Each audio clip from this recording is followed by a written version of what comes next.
No hay conexión sin mutación. No hay mutación sin conversión. No hay conversión sin acción. No hay acción sin ritmo. Todo esto supone sutiles niveles de ritmo, siendo el campo de batalla la vida cotidiana. Victoria Santa Cruz Gamarra nos dejó un importante legado escrito en su vida polifacética como autora teatral, directora escénica, coreógrafa, diseñadora de vestuario, compositora musical, investigadora y académica. El 27 de octubre se conmemoró su primer centenario. Y en el marco de ese centenario converso con Luis Rodríguez Pastor, autor de las palabras de Victoria e investigador de la vida y la trayectoria de Victoria Santa Cruz, para redescubrirla a partir de sus aportes y también a partir de su legado. Un legado que es reconocido por la cultura afroperuana, pero que debe ser reconocido como un legado que dejó ella para todo el país. Soy Ana Lucía Mosquera Rosado y esto es Después de las 12, un podcast de Comité de Lectura. Bueno, estamos aquí con Lucho Rodríguez Pastor y vamos a hablar de Victoria Santa Cruz. Lucho, bienvenido, gracias por acompañarnos en el podcast. Muchas gracias, Ana Lucía. Es una larga espera, ansiosa espera, la de poder participar en tu programa y estoy muy contento y muy agradecido por hacerme parte de este hermoso proyecto. No, gracias a ti por acompañarnos. Sé que has estado trabajando varias iniciativas para poder darle visibilidad a la vida de Victoria Santa Cruz y me parecía súper relevante tener esta conversación sobre ella, sobre su trayectoria, sobre estas cosas que probablemente no conocemos suficiente sobre su vida. Entonces vamos a empezar la conversación con una pregunta bastante simple, pero a la misma vez bastante compleja. ¿Quién era Victoria Santa Cruz? ¿Quién es Victoria Santa Cruz? Creo que podemos dividir la pregunta en dos aspectos. Uno objetivo, que es describir qué hizo Victoria Santa Cruz. Victoria fue compositora, directora de teatro, vestuarista, recopiladora, investigadora, fue maestra, fue muchas cosas que confluyeron en un mismo personaje potente, muy poderoso, interpelador. Creo que sobre todo Victoria es una gran maestra, ¿no? Yo diría una maestra del ser humano, ¿no? Del emprender la vida, quiero decir. Si bien Victoria cosecha en el terreno artístico a través de sus composiciones, de sus obras de teatro, de sus espectáculos, yo creo que, si bien, Victoria siembra en el terreno artístico, yo creo que ella cosecha en el terreno humano, que es la orientación que le da, por ejemplo, a su libro, ¿no? Un libro que gira en torno al ritmo. El ritmo suele estar vinculado o se le suele atribuir a músicos, a bailarinas, a artistas, pero en realidad Victoria se centra en el ritmo, en la vida, ¿no? Y de la necesidad del ritmo para tener una conexión, un equilibrio, de tal modo que Victoria es, por supuesto, una artista brillante, destacada, pero es mucho más que una artista, es una líder, es una revolucionaria y es una persona que buscó compartir su largo aprendizaje, su larga experiencia. eh, y yo creo que esa vocación por legarnos su experiencia es la que nos sigue manteniendo tan vinculados a ella, aún 8 años después de su muerte, y yo creo que esta ruta va a ser mucho más larga. Estabas hablando un poco de la trayectoria de Victoria Santa Cruz que está asociada a muchas veces a lo musical o lo artístico. Y me parece valioso hablar de Victoria no solamente como una gran artista, una gran compositora, una gran eh, cultora de la música o del arte afroperuano, sino como una mujer cuya trayectoria trascendía el aspecto artístico, y creo que es importante revalorar los aportes que tuvo ella más allá de la cultura.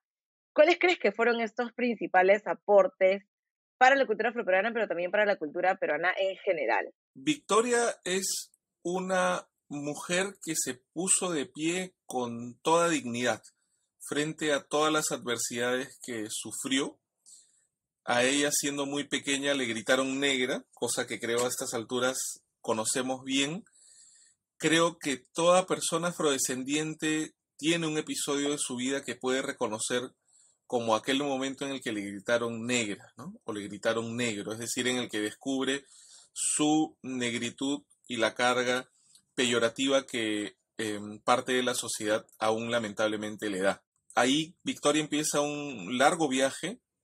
Yo creo que una palabra que ahora se usa mucho más que antes es la de resiliencia. Victoria creo que saca fuerzas en medio de muchas adversidades y se convierte en una líder, en una mujer muy luchadora que lucha, por ejemplo, contra el racismo, contra la alienación, que defiende el orgullo de ser como soy, de ser como eres, quiero decir, ¿no? Defiende el orgullo de cada uno ser como es. No solo afrodescendiente, sino yo creo el orgullo de ser el ser humano que eres. Y eso tiene un poder importante, ¿no? Otra palabra también más usada ahora que antes es la del empoderamiento y además la de pensar, digamos, desde una colectividad, quiero decir, pensar desde el colectivo humano que somos, ¿no? No es estrictamente desde el ámbito personalista o, digamos, pensar aisladamente, ¿no? Tiene cantos e himnos como Hay que barrer o Basta ya, que nos invitan más bien a pensar de esa forma más bien grupal. No estoy diciendo que Victoria sea socialista, su hermano Nicomedes sí lo fue, y yo creo que ella nunca se reconoció así, ¿no? Por otro lado, Victoria es un personaje estimulante e inspirador, no solo por la lucha que emprendió a lo largo de toda su vida, sino por su ética, ¿no? Por ser tan escrupulosa, tan puntual, además, tan prolija en su trabajo, así es que yo creo que ella era un orgullo, si lo vemos desde la nacionalidad, ¿no? Un orgullo que ella sea peruana, pero también una garantía de calidad y una garantía, además, de entereza, ¿no? Y de eso dio gala a lo largo de casi 50 años de carrera en el Perú y en el mundo, ¿no?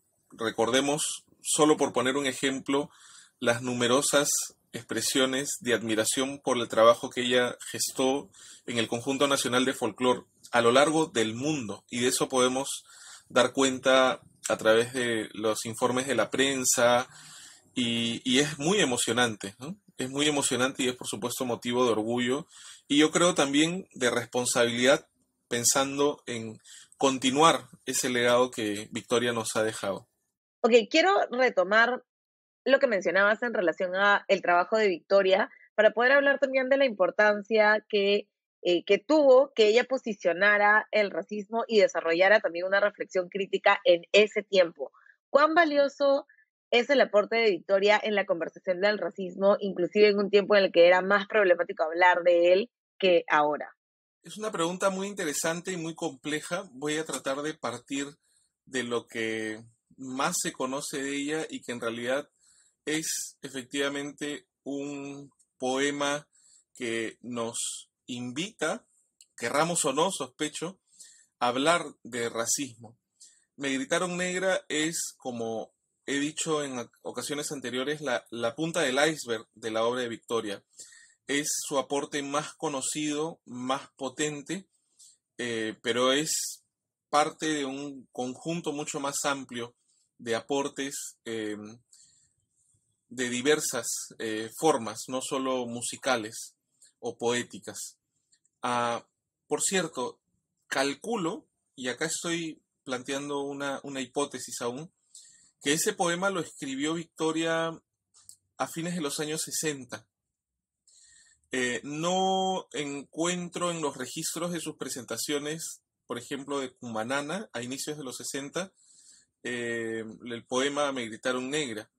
Sospecho que lo escribió a su regreso a Lima, tal vez en el 67, tal vez en el 68. ella me contó en una ocasión que, que fue ayudada por sus hermanos a hacer el coro. Yo sospecho que son Consuelo y César, ¿no? Ella me mencionó a Consuelo con seguridad y yo creía que me había mencionado a Pedro, pero yo creo que es César, porque vivía con ellos. De ser así, el poema todo daría a entender que lo escribió en frente al campo de Marte, en el Jirón Nazca, donde vivía entonces, Nazca 638, un edificio. Pero es una hipótesis aún, que estoy casi seguro que es así, porque ya para el año 70, 71 ya lo interpretaba públicamente. Hago este paréntesis porque siempre es emocionante descubrir noticias como estas, en las que junto lo que ella me contaba con otras informaciones que he ido descubriendo. Dicho esto, Victoria es parte de una generación fundamental que a mediados del siglo XX protagonizó, digamos,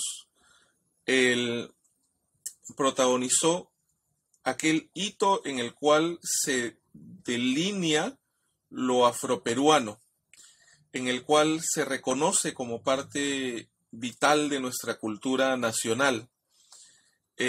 Antes entiendo que lo afroperuano y lo criollo estaban muy, muy unidos, y que mucho además de lo que se reconoce ahora como danzas afroperuanas estaban o en agonía o en decadencia o en extinción o eran practicados de forma muy, muy acotada y estamos hablando de un proceso, por cierto, de recuperación, de reconstrucción, de recreación e incluso de aporte creativo.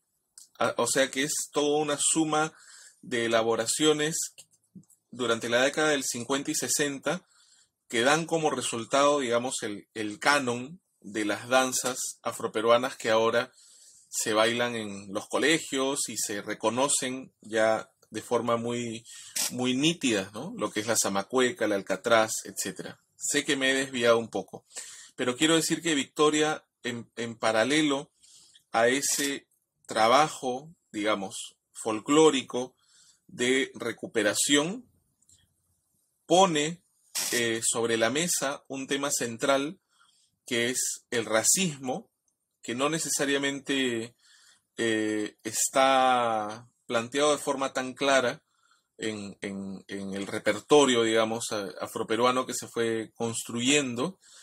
Y yo creo que ese poema, además, está dicho con una contundencia que es propia de Victoria, ¿no? Victoria hablaba, como dije, de pie y hablaba en voz alta y hablaba sin ambajes, sin términos medios. Y su posición, digamos, fue creciendo, primero como directora de un conjunto afroperuano, digamos, independiente, pero luego ya como la directora del conjunto nacional de folclore, o sea, como la directora de un conjunto que representaba la diversidad de nuestro país.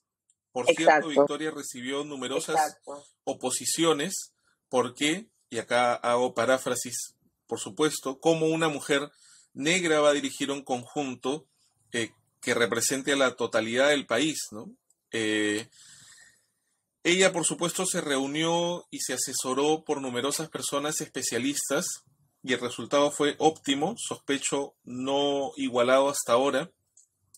Y en esa época, en los años 70, habló mucho, digamos, entre otras cosas, también del racismo, algo que, por ejemplo, su hermano de algún modo también había planteado en su obra poética, en sus décimas.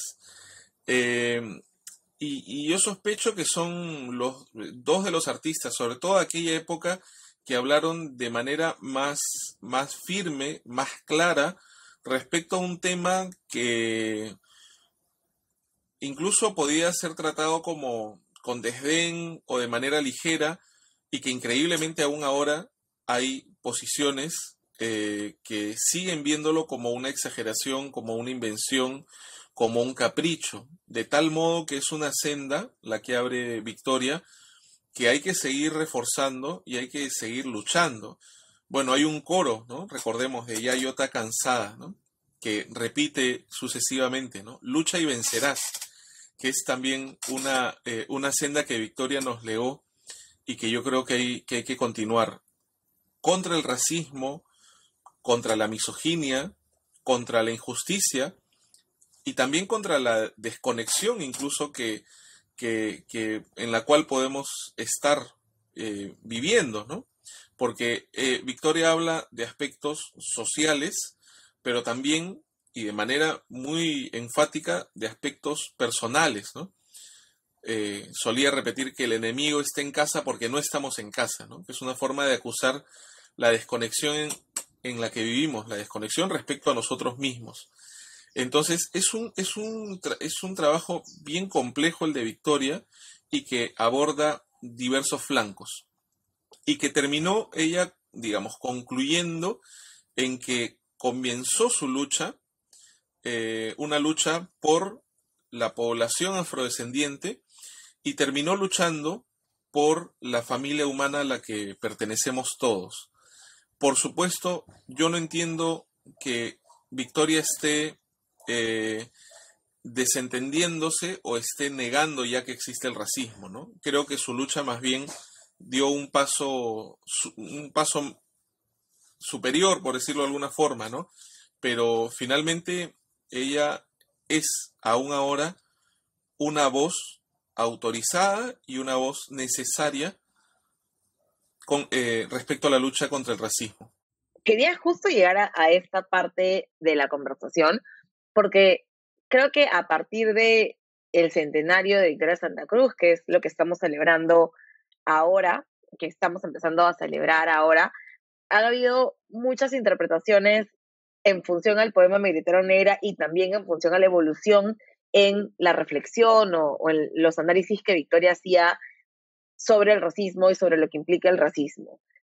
Inclusive han habido algunas lecturas bastante problemáticas desde mi punto de vista sobre lo que implica Me gritaron negra y sobre qué cosas intenta reivindicar Victoria a partir del poema.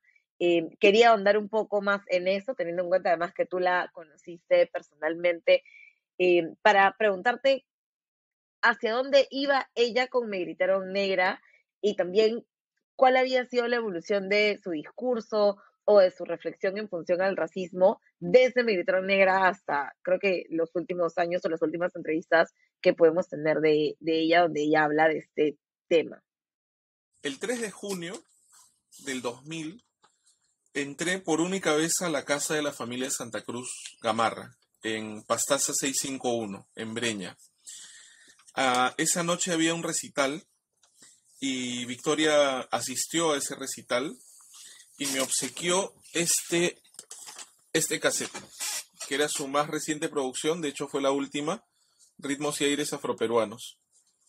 Me lo dedicó, por acá está la dedicatoria, y en ese cassette incluye un cuadernillo, que es el que mostré hace un ratito, que se abre así como los 5 metros de poemas. Acá hay 5 metros de textos de Victoria, por un lado con los créditos, por supuesto, con la historia, incluso de la propia Victoria, con un texto llamado Secretos que todavía se esconden, lo que llamamos folclore, y finalmente en un texto que acompaña o explica cada una de las canciones. O sea que es muy luminoso este cuadernillo. Yo quisiera leer lo que dice la propia Victoria sobre Me gritaron negra, para que tengamos claridad respecto a su propia visión del poema hacia 1992, o sea, ya 20, 25 años después, al menos 20 años después de haberlo escrito. Este poema Me gritaron negra no es racista. No es racista, dice. Simboliza el grito de aquel hombre o pueblo que despierta a fuerza de ser arrinconado y se enfrenta a quien pretende cortarle el paso, avanzando sin odio, pero dispuesto a tomar con dignidad el lugar que le corresponde como ser humano. Eso es lo que dice Victoria. Ahí está. Ahí está la prueba y es lo que tendría yo que comentar. Creo que lo más contundente es lo que la propia Victoria escribe sobre su poema en 1992. Y que es una visión, además, creo, por un lado que discute el problema, pero por otro lado lo ve de una manera integradora, ¿no? Pero hay un problema. Hay un problema y hay que enfrentarlo, ¿no? Yo lo entiendo así. Pero palabras como, digamos, dignidad, por ejemplo, ¿no? O, a ver si, grito, ¿no? Tomar con dignidad el lugar que le corresponde como ser humano, ¿no? Bueno, y como digo, ella afirma acá que el poema Meditaron Negra no es racista, porque hace poco vi una entrevista en la que se afirmó lo contrario. Y bueno, hay que tener cuidado, porque podemos dar pues ideas contrarias, ¿no? A lo que Victoria misma está defendiendo. Eso me parece súper importante de aclarar porque creo que ha habido una lectura distorsionada del trabajo de Victoria y también de Me Gritaron Negra y de lo que implica, ¿no? Siendo además ella una de las mujeres, las mujeres que además en la vanguardia proponía esta nueva identidad afroperuana, muchas veces se intenta asumir que Me Gritaron Negra es un llamado solamente a resignificar lo negro y a dejar de lado lo afroperuano o a, digamos, divorciarse de lo afroperuano, y no necesariamente es así, ¿no? Como tú mencionabas, ella habla del poema de Guitarra Negra y además en algunas entrevistas que he visto, que he leído de ella, habla también de cuál es el rol que tienen las personas afrodescendientes, afroperuanas, pero en general las personas en la sociedad para poder acabar con el racismo, ¿no? Y la importancia del reconocimiento de la dignidad, de también una lucha que es individual pero también colectiva. A mí me parece súper interesante eso y también bastante paradójico que siendo ella una de las exponentes más destacadas de la afroperuanidad, sea utilizada de manera errónea para intentar deslegitimar lo que implica la identidad afroperuana, ¿no? Hay que saber respirar a veces cuando escuchamos versiones o visiones que son realmente un reto a la paciencia. Y creo que hay que procurar enfrentarlas con lucidez para finalmente poner sobre la mesa una problemática de una manera que realmente nos permita resolverla, ¿no? Vamos a encontrar siempre visiones hasta dolorosas, ¿no? Sobre el racismo, sobre el ser afroperuana, sobre el considerarse afroperuana. Yo creo que estamos todavía muy rezagados respecto a asuntos claves como la identidad, ¿no? O sea, es frecuente encontrar en redes que Susana Vaca no se puede considerar afroperuana, por ejemplo, ¿no? Ella solo es peruana. Y que está mal que ella se considere afroperuana o que se hable de ella como una afroperuana. Y claro, es una visión muy unilateral y con frecuencia vista desde el privilegio, desde quienes no han sufrido racismo o desde quienes simplemente no lo consideran importante, ¿no? Y si no es importante para mí, no es importante para nadie, ¿no? Es un poco lo que se entiende de esas visiones que suelen además ser virulentas y que duelen, pero al mismo tiempo pues invitan a continuar en ese trabajo que yo creo que Victoria tan ejemplarmente ejerció. No puedo decir comenzó, yo sospecho que es Victoria parte de una larguísima lucha que se remonta a la misma presencia de los africanos en el Perú desde el principio, pero claro, encabeza aún ahora, y como hemos repetido ya, ¿no? Encabeza con tanta dignidad, con tanta belleza, con tanto orgullo. Pero lucha hay, y hay que continuarla. Y como dice, incluso hemos visto hace poco un meme muy bello, ¿no? Que es que sin lucha no hay victoria, ¿no? Pero ponen el rostro de Lucha Reyes y de Victoria Santa Cruz. Entonces casi no hay textos, son más bien imágenes de mujeres inspiradoras, ¿no? La vida de Lucha Reyes también es bastante explícita en tragedias y en dolores y en racismo, y yo creo que eso también la convierte en una mujer tan inspiradora, tan ejemplar. Qué importante, qué necesario, creo yo, es encontrar ejemplos a seguir, ¿no? Y hemos vivido tan sometidos a estereotipos respecto a lo bueno, a lo bello, a lo correcto, estereotipos que no contemplan prácticamente ejemplos que no sean blancos, ¿no? O rubios, o flacos, y romper con eso es una necesidad histórica, ¿no? Y a estas alturas, eh, discutirlo como si fuera un capricho es agotador, pero no queda otra que seguir en esa lucha que es necesaria y que es inminente, ¿no? Gracias por esa reflexión importante sobre cuál es el rol de Victoria Santa Cruz en la lucha del racismo.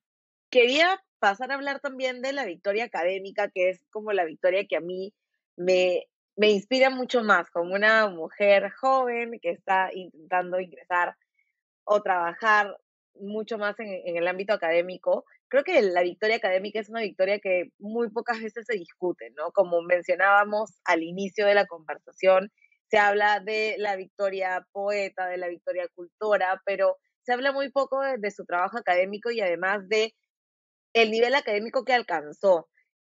Hace unos días, y esto es un comentario al pie de página, hace unos días estuve en la ruta de Victoria Santa Cruz, que de hecho organiza Lucho, y mientras veíamos o revisábamos la historia de Victoria Santa Cruz, pensaba en hacerte esta pregunta que me olvidé de hacerte en ese momento, sobre el rol que ocupó Victoria Santa Cruz como profesora, primero visitante, luego asistente, luego profesora vitalicia, y no sé realmente si tienes este dato, pero me atrevería a decir que ella ha sido la única mujer afroperuana que en la historia ha sido profesora emérita o profesora vitalicia de una universidad.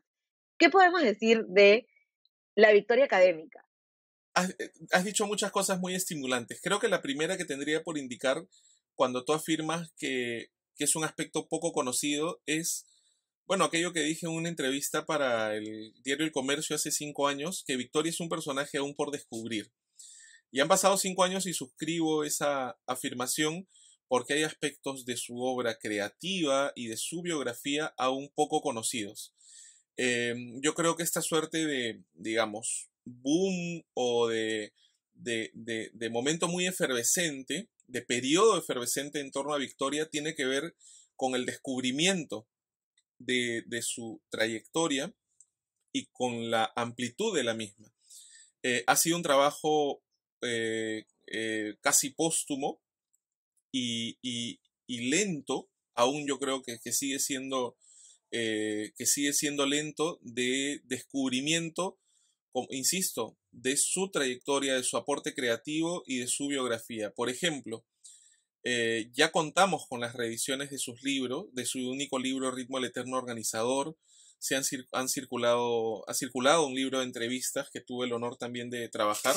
Por acá lo tengo. Ahí está, estas son las entrevistas. Y ahí está la segunda edición de Ritmo el Eterno Organizador y esta es la tercera, que yo considero un hito editorial, ya que Victoria pasó a formar parte del catálogo del grupo editorial más grande del mundo, que es Penguin Random House. Pero, por ejemplo, su obra dramatúrgica, que es numerosa, prácticamente es desconocida aún. Al parecer existe la mayoría de versiones escritas de sus obras, pero están recién siendo puestas a disposición. Por ejemplo, en la página de la familia Santa Cruz Gamarra han colgado algunas obras pequeñas, pero ya están comenzando a estar disponibles. Probablemente la obra que más me interesa a mí leer y conocer es Malató, que es la primera obra de larga duración de Victoria, que está ambientada en Chancay, en una hacienda en 1833. Hay numerosos personajes. Actuó originalmente Victoria como Malató, Nicomé Santa Cruz como Nico. eh, Hay insidias, hay confusiones, hay envidias, hay racismo, hay numerosos factores que hacen de esta obra un motivo de revisión y estudio y me atrevería a decir de montaje nuevamente, ¿no? O sea, no existe en la actualidad, salvo las lavanderas, un montaje regular de las obras de Victoria. Y es una producción numerosa cuantitativamente y cronológicamente, porque yo estimo que Victoria entre 1960 y 1980 escribió al menos 15 obras de pequeña, mediana y larga duración. Hay otras obras de larga duración que tuvieron temporada, por ejemplo, en el Corral de Comedias, que ahora es el Teatro Británico de Miraflores. Y luego incluso escribió en Estados Unidos obras en inglés. Entonces yo creo que la Victoria dramaturga merece ser redescubierta y ponderada, puesta en valor, quiero decir, nuevamente además, creo yo, montadas algunas de sus obras, etc. Es una gran cuenta pendiente. Por otro lado, conocemos muy poco de la vida de Victoria en dos periodos claves. Podríamos decir, una como alumna y la otra como maestra, ¿no? Si lo vemos en términos simples. La primera experiencia en París, a la que fue invitada a estudiar teatro y coreografía, un periodo de 4 años, creo inmensamente productivo y estimulante para ella. Y por otro lado, ya una etapa más de maestra que dura 17 años, ¿no? Entre fines del año 82 y fines del 99. Tengo altas expectativas de lo que está haciendo Heidi Feldman investigando sobre todo la vida de Victoria en Estados Unidos. Por otro lado, sospecho que Victoria no se llamaría a sí misma académica. Tengo la impresión de que ella se siente mucho más identificada y cómoda, digamos, con la noción de acción que con la noción, digamos, del trabajo intelectual, ¿no? Porque ella tenía cierto escepticismo respecto al intelecto, y voy a citar una frase que solía decir, ¿no? Que el intelecto coloniza el cuerpo, ¿no? Y creo que considera la acción como un elemento fundamental, ¿no? Del proceso creativo, del proceso humano, ¿no? Recordemos que Victoria es en buena medida una mujer de escena, ¿no? Y recordemos que el periodo teatral o el periodo escénico de Cumanana es básicamente el periodo de Victoria, que son los primeros 3 años. Luego de que Victoria deja Cumanana y se va del Perú en el año 62, Cumanana va a continuar grabando producciones emblemáticas como Cumanana del 64 o Socavón del 75, pero no encuentro ningún montaje teatral, ¿no? O ninguna puesta en escena. Victoria tampoco pasó por la universidad. Ella estudió diseño de modas en los años 40. Entiendo que era su dedicación principal en la década del 50, cuando su hermano la invita a formar parte de la compañía Cumanana que acababa de crear. Ahora, estudia en la Universidad del Teatro de las Naciones, o sea, sí lleva estudios.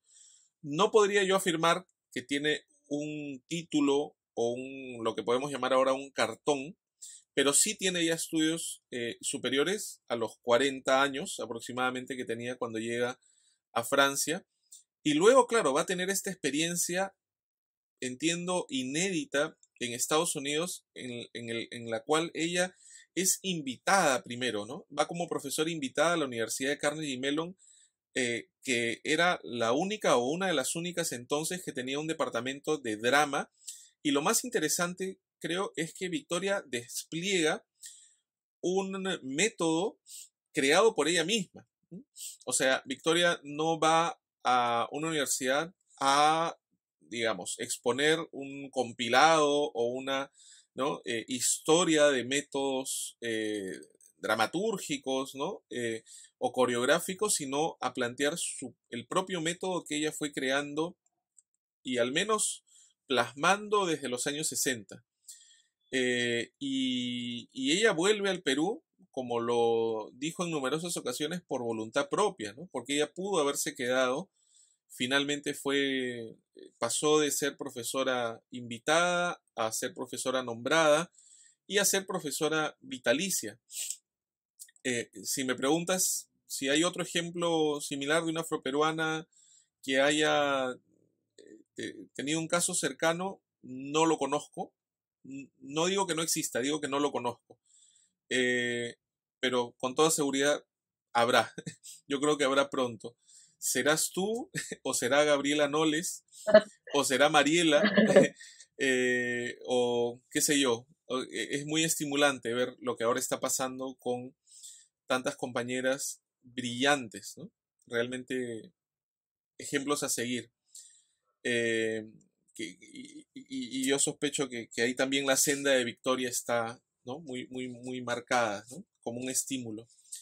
Entonces, insisto, es un aspecto de su vida aún por dilucidar con mayor detalle y se están llevando a cabo estudios al respecto. Como digo, Heidi Feldman creo que es quien ahorita está encabezando es el estudio de ese aspecto de su vida.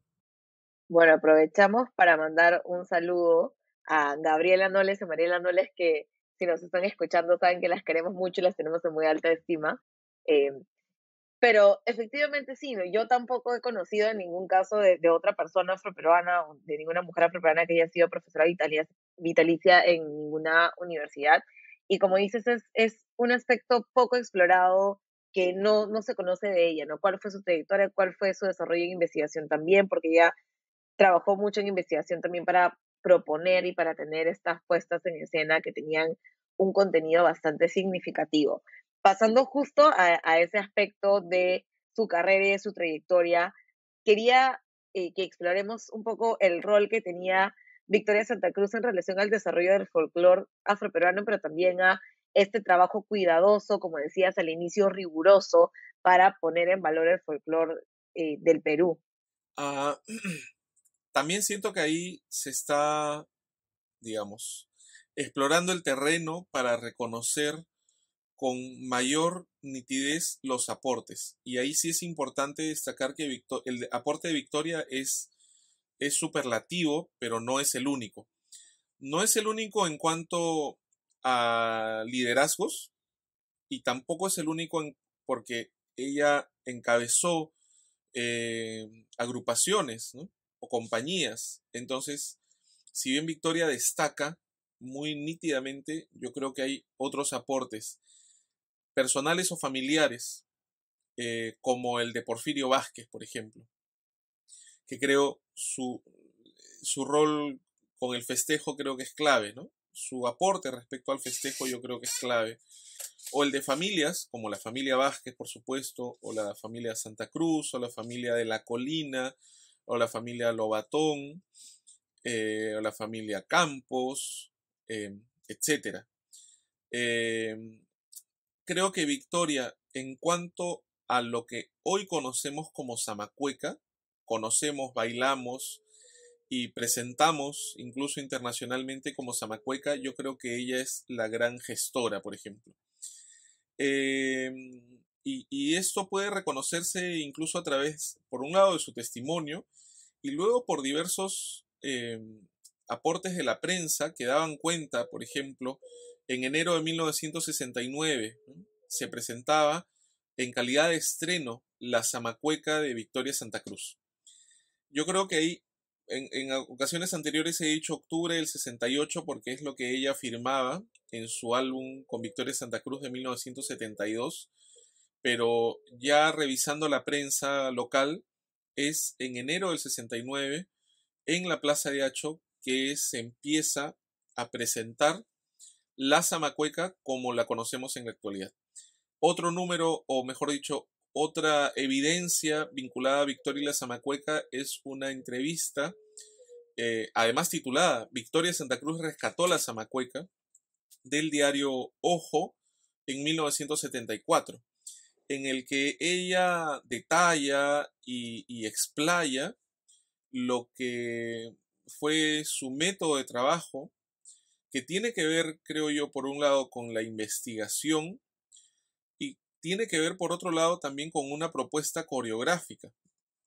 Si la zamacueca es el género, digamos, con el que Victoria tiene un aporte más importante, también creo yo habría que revisar y destacar la relevancia que tiene el trabajo de Victoria como directora del Conjunto Nacional de Folclore para la institucionalización de las danzas, no solo de la costa, sino ya a nivel nacional, ¿no? O sea, definitivamente es una la situación que había, a ver, te digo, en los años 40 e incluso en los años 50 era una la situación respecto al canon, digamos, de danzas afroperuanas, y es otra absolutamente distinta a la que encontramos 20 años después, a mediados de los 70. Y ese es el periodo más fecundo de Victoria, ¿no? A nivel creativo y a nivel también ejecutivo, como creadora y como líder, de tal modo que le debemos mucho. Pero claro, entiendo que todavía estemos ubicando las piezas, como dije al inicio, ¿no? De esos aportes suyos y en general de quienes fueron responsables en esta labor fundamental para ubicar las danzas afroperuanas y, digamos, la cultura afroperuana dentro de lo que ahora reconocemos como parte de nuestra riqueza de manera unánime. Ya no se discute que esto es importante. Hace 100 años estábamos, entiendo, pendiendo de escasos hilos, ¿no? Se estaban perdiendo incluso danzas como el son de los diablos, que comenzó a ser recuperada también en los años 50 con la compañía Pancho Fierro, con la familia Vázquez, con la guitarra de Vicente Vázquez. Victoria lo continúa también con teatro y danzas y ya con el Conjunto Nacional de Folclor y ya con Yuyascani y el Movimiento Negro Francisco Congo se recupera incluso el son de los diablos para la calle, para ¿no? Nuevamente ser una danza de intervención en el espacio, ¿no? ¿Cómo podemos ir reconociendo esa propuesta que fue haciéndose más frondosa, revisando aquello que se presentaba en los teatros, primero de manera marginal o menor, y luego de manera mucho más en primera persona incluso, ¿no? Pancho Fierro es un hito importantísimo para presentar danzas y canciones y, digamos, un espectáculo profesional de música y danza afroperuana, además en un teatro como el Municipal, ¿no? Con giras, incluso internacionales, como en el Teatro Municipal de Chile. Y esas primeras piedras que pone Pancho Fierro las continúa y de forma mucho más, creo yo, robusta, cumanana, y a Victoria luego de forma independiente, y empieza una genealogía que aún hoy continúa, ya es una genealogía un poco macondiana, ¿no? Con incluso con familias rotas, e hijos no reconocidos, y ya, bueno, eso es una historia más compleja que valdrá la pena revisar en otro programa. Definitivamente hay mucho que explorar sobre su trabajo. Estamos hablando del método de Victoria y también de lo que Victoria desarrolló. Como dijiste, hay una publicación que ya tiene varias reediciones, yo la tengo acá, se llama Ritmo el Eterno Organizador. Y también mencionabas que muchas veces asumimos que el trabajo de Victoria tiene que ver con la música o con la danza y que el ritmo tiene que ver con eso. Pero, ¿qué es lo que menciona Victoria o a qué se refiere cuando habla del ritmo? Yo aquí tengo mis frases favoritas, pero te voy a pasar la pregunta a ti ahora. Es una responsabilidad muy grande hablar de Victoria y el ritmo. Entiendo que hay algunas propuestas académicas vinculadas a esa exploración. Por ejemplo, la del compañero Juan Miranda, quien viene desarrollando el tema de forma, creo yo, muy respetuosa, como suele trabajar él. Es interesante porque Victoria viene siendo abordada por eh, diversas personas estudiosas o especialistas en diversas ramas académicas que tienen que ver con la filosofía, con la antropología, bueno, con la musicología, etc. Valdría la pena citar en primer lugar cuál es la intención de Victoria al escribir, al publicar este libro, ¿no? Que es lo que colocamos en la contra de la segunda edición que me encargué de promover y de editar. Mi interés reside, dice Victoria, mi interés reside en compartir lo que vengo descubriendo desde muy temprana edad, desde una intuición que al ir alcanzando niveles de conciencia descubre verdades que considero ha llegado el momento de intercambiar, de compartir. Este es el único libro de Victoria. No creo que sea casual. Yo creo que ella es una persona eminentemente vinculada a la práctica. Y yo siento que este es un libro que fue fecundando, que fue macerando a lo largo de su vida. Es un libro de vida, no solo para escribirlo, sino también para leerlo, y diría más bien para sentirlo. Ella eludió la conceptualización del ritmo, por lo que hemos dicho hace un rato, ¿no? Podríamos decir, repetirlo ahora, ¿no? Que el intelecto coloniza el cuerpo. Y mi interpretación es que ella elude la conceptualización del ritmo, porque conceptualizar es asir, es tomar algo, es tomar posesión de una idea, ¿no? Y yo entiendo que de pronto tener la percepción de ya saber lo que es el ritmo es abandonar ese largo viaje al que ella nos invita a formar parte, ¿no? Yo creo que, como dice ella acá, compartió lo que fue descubriendo desde muy temprana edad, ¿no? Nos está compartiendo lo que fue descubriendo desde muy temprana edad, pero sospecho que no es tanto para decir qué genial que era Victoria, ¿no? Algo que es, por supuesto, frecuente pensar o sentir cuando uno la ve, la escucha o la lee. No creo que sea un libro para admirar, ¿no? la sensibilidad de Victoria, sino más bien creo que es un libro interpelador. Yo siento que es sobre todo un libro interpelador, y que si bien es un libro que explora el vínculo entre el ritmo y el teatro, el ritmo y la danza, el ritmo y la música, yo creo que es sobre todo un libro que explora la necesidad del ritmo en la vida cotidiana. Si hay una palabra, y esta es una visión mía, por favor, no quiero yo atribuirle ninguna palabra de más a ella, pero yo siento que si hay una palabra a la cual asociaría el ritmo, según la visión de Victoria, es conexión.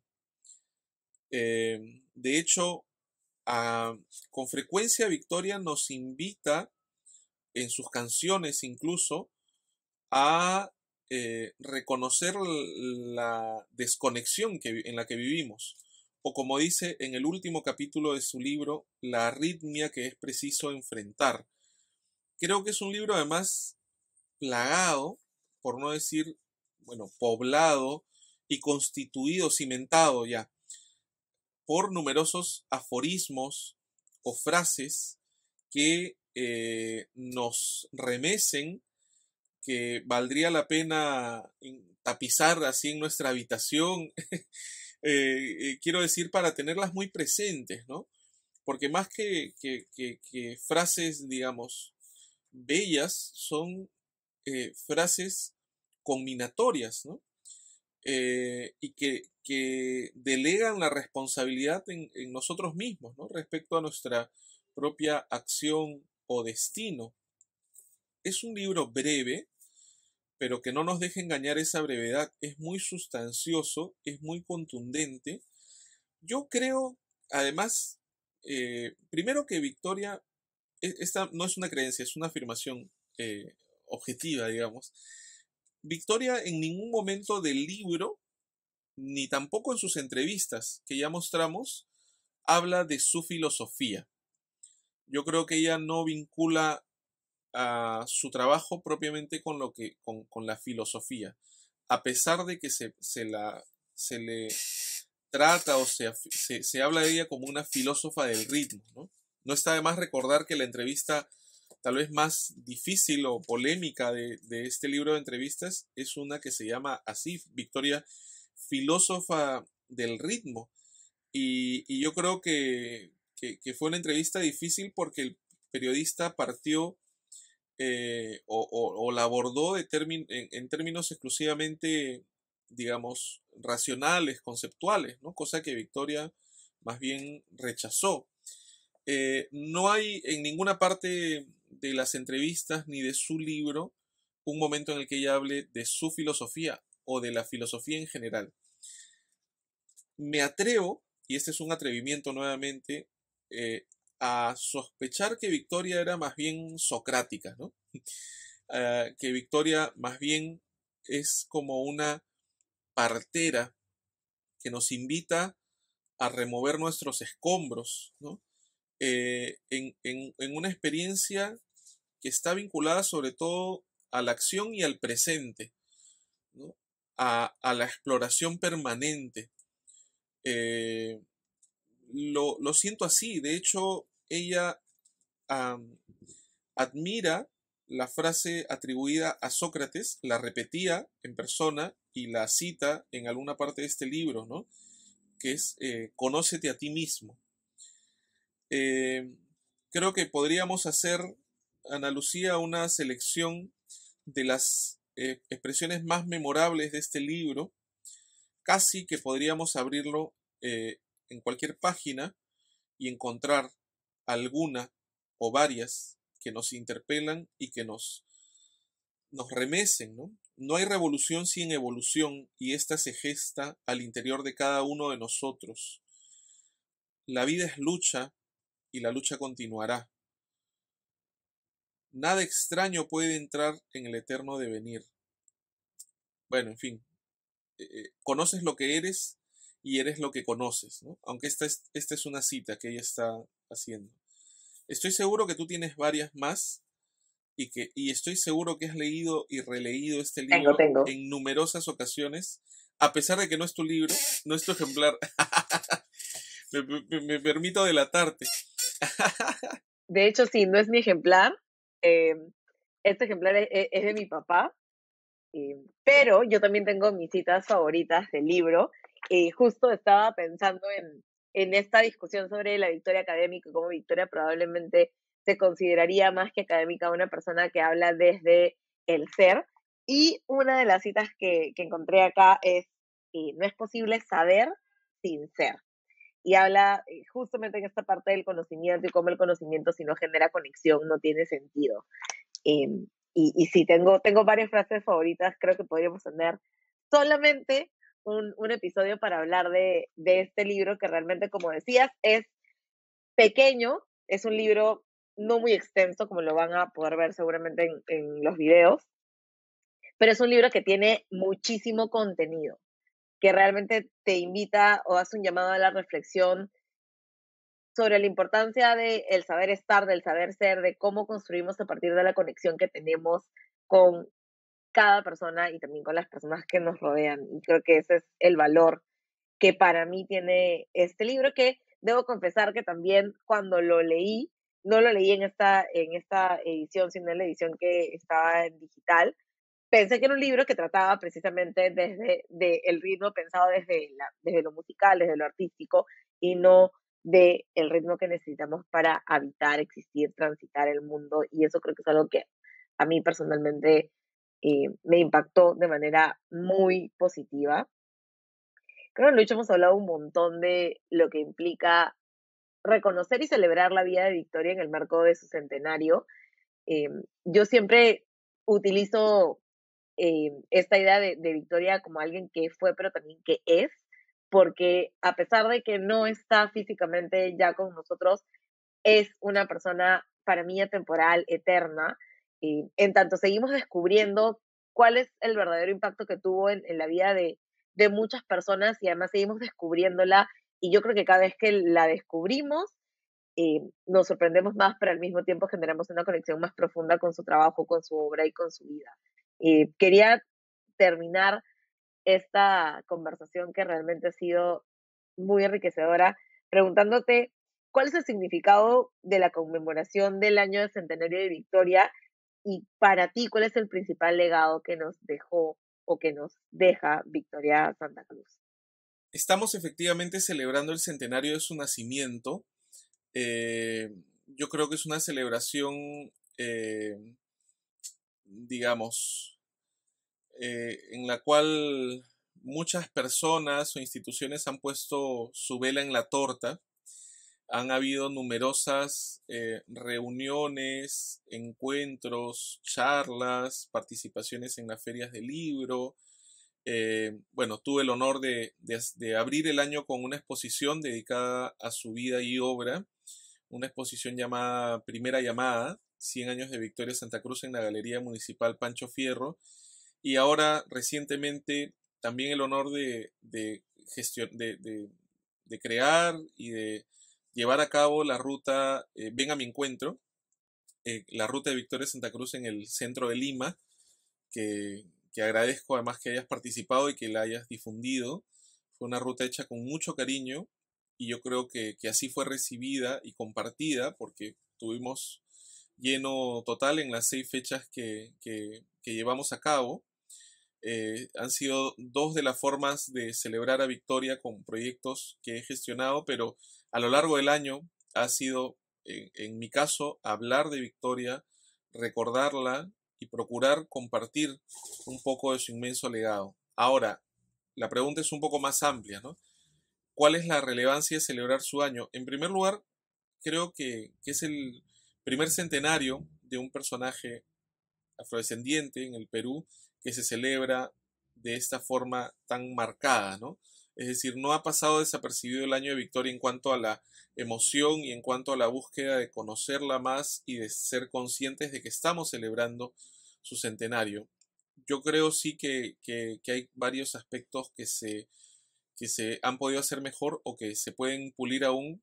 Por ejemplo, no se ha publicado ningún libro de ella o sobre ella, y hay otros aspectos que considero también es importante eh, mejorar. No idealizo, quiero decir, en cuanto a que todo se haya hecho bien. Yo creo que hay varios aspectos que se pueden aún hacer mejor. Considero que es un hito a seguir, considero que es la puerta que abre la celebración de futuros centenarios, como el de Vicente Vázquez este 2023, ¿no? Y el maestro Celada y el maestro Vicente Vázquez cumplen 100 años este 2023. Nicomedes también se cumplen 100 años de su nacimiento en el 25. Y no solo celebrar centenarios, sino, creo yo, lo más importante, bueno, lo que yo llamo de forma coloquial, ¿no?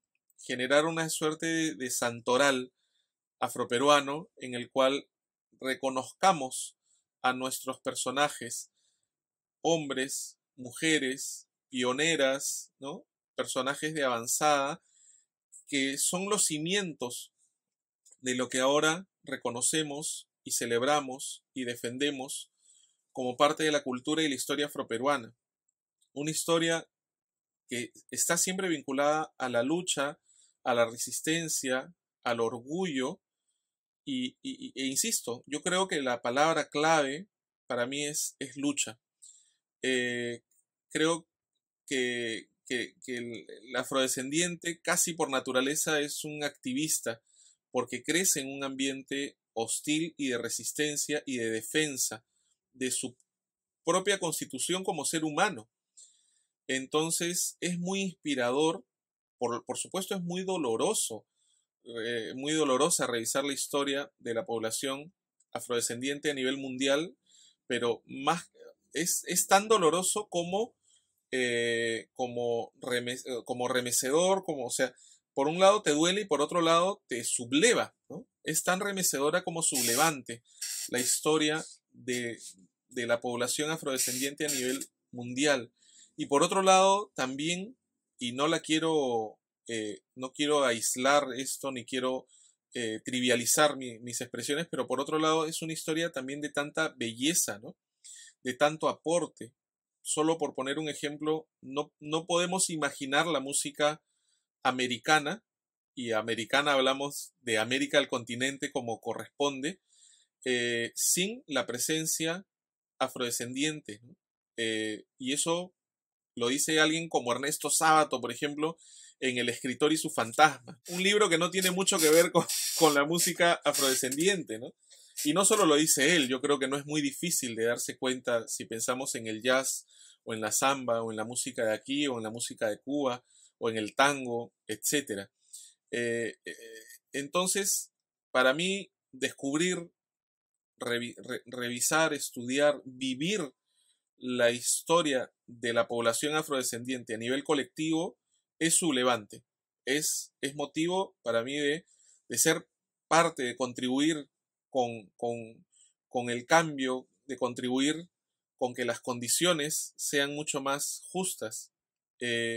Y descubrir historias como la de Victoria, o la de Bartola Sancho Dávila, o la de Catalina Buendía, y el etcétera es bastante largo, es también motivo de difusión, de articulación, de, oye, mira este personaje, ¿no?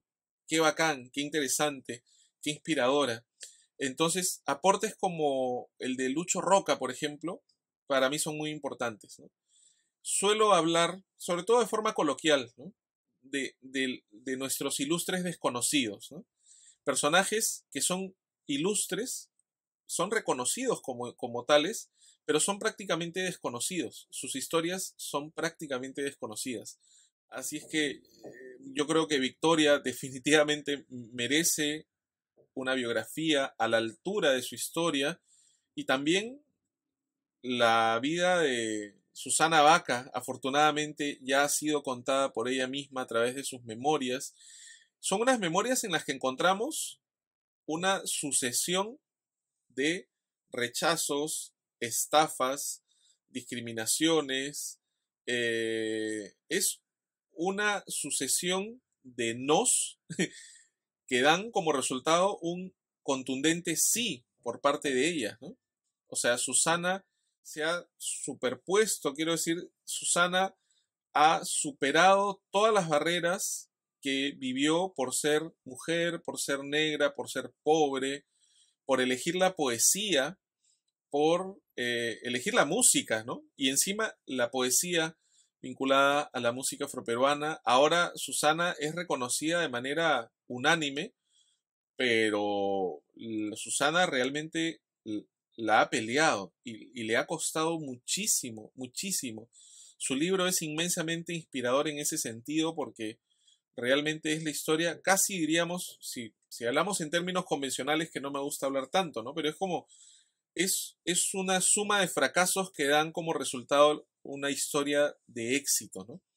Pero éxito humano, quiero decir, ¿no? Éxito de lograr sus objetivos, a eso me refiero con éxito. Entonces yo creo que hay muchísimo trabajo, ¿no? En cuanto a lo que me toca, en cuanto a lo que yo considero que puedo aportar o sumar, creo que tiene que ver justamente con el descubrimiento de informaciones o con el compartir en formato editorial, por ejemplo, ¿no? Libros o historias que nos permitan tener unos cimientos más robustos. Y yo creo, y creo que es un trabajo que viene dando resultados. Me siento orgulloso de ese trabajo y me siento orgulloso de ser parte de un movimiento afroperuano que está cambiando las cosas, yo creo, para mejor, dentro del cual me siento tan hermanado contigo, o con Gabriela y con Mariela que hemos mencionado, o con Oban, y la lista es bastante más larga y temo ser injusto o ser canalla no mencionando algunos nombres, pero son muchos en realidad, afortunadamente son muchos.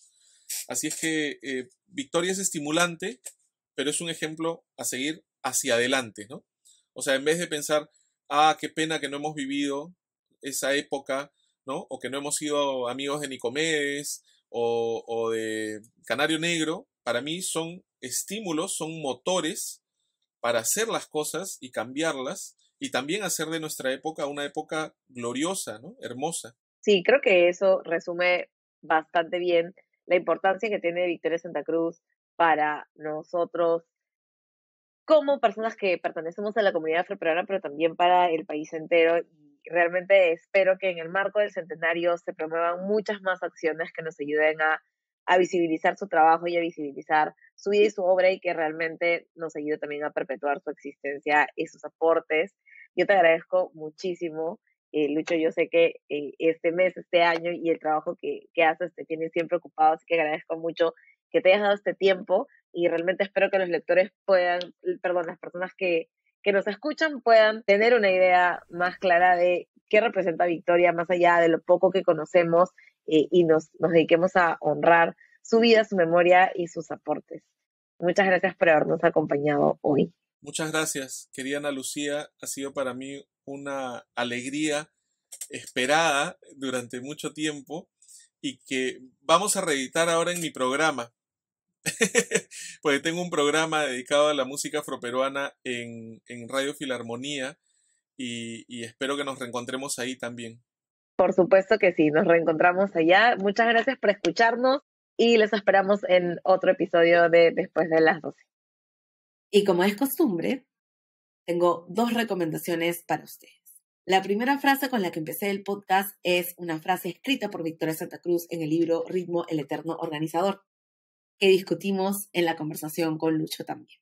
Ese libro es un libro corto, es el único libro escrito enteramente por Victoria Santa Cruz, y recoge su visión no solamente alrededor de la música, la danza y el ritmo relacionado a las artes, sino que recoge además una filosofía súper interesante para ver la vida, para reencontrarse y para pensar cosas tan abstractas como el conocimiento, cómo se produce y el proceso interno de redescubrirse.